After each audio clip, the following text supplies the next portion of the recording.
Welkom bij Kikker TV. Vandaag zijn we bij de manege Hippo Door, waar Tessa Bayens zo meteen een clinic gaat geven.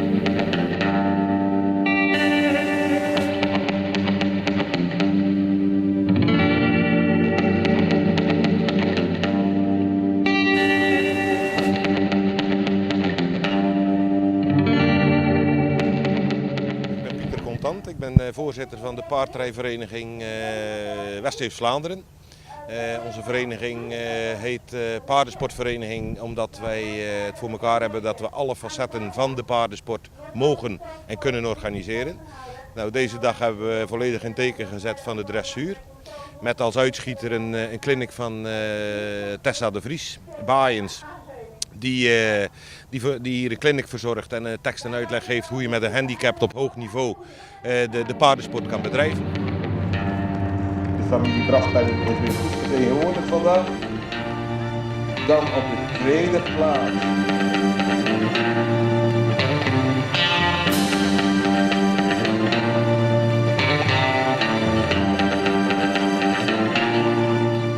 Goedemiddag, hoe ging het?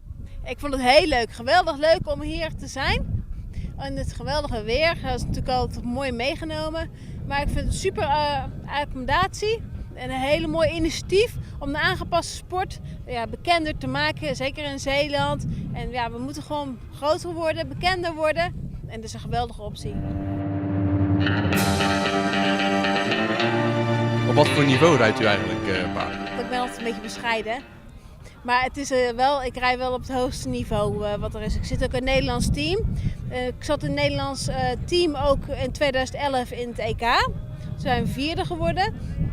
Daarbij was ik eerste reserve voor de Paralympics voor Londen. Dus dan praat je wel over iets. Dus dat, op zo'n niveau kan je zien wat elke kreet de proeven zo ingedeeld is. Naar wat de personen kunnen.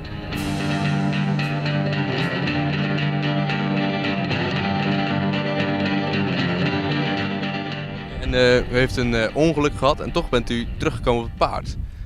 Dat is best knap. Kunt u daar wat over vertellen? Ja, in 2002 heb ik een ongeluk gehad met een paard. Maar dat was ook niet de schuld van het paard. Op datzelfde paard die uitgeleed ben ik daarna ook weer opgestapt. En ben ik onder begeleiding heb ik weer leren rijden. En dat is gewoon wel heel mooi. Liefde blijft. Heeft u nog een goede tip voor de mensen? Denk niet aan wat je allemaal niet kan, maar denk aan wat je wel kan. En soms is het niet erg dat je iets niet kan, maar probeer dan wel het uiterste uit te halen.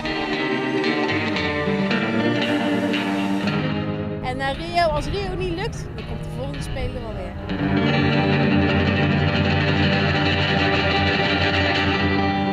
Dit was Kikker TV. Bedankt voor het kijken en tot de volgende keer.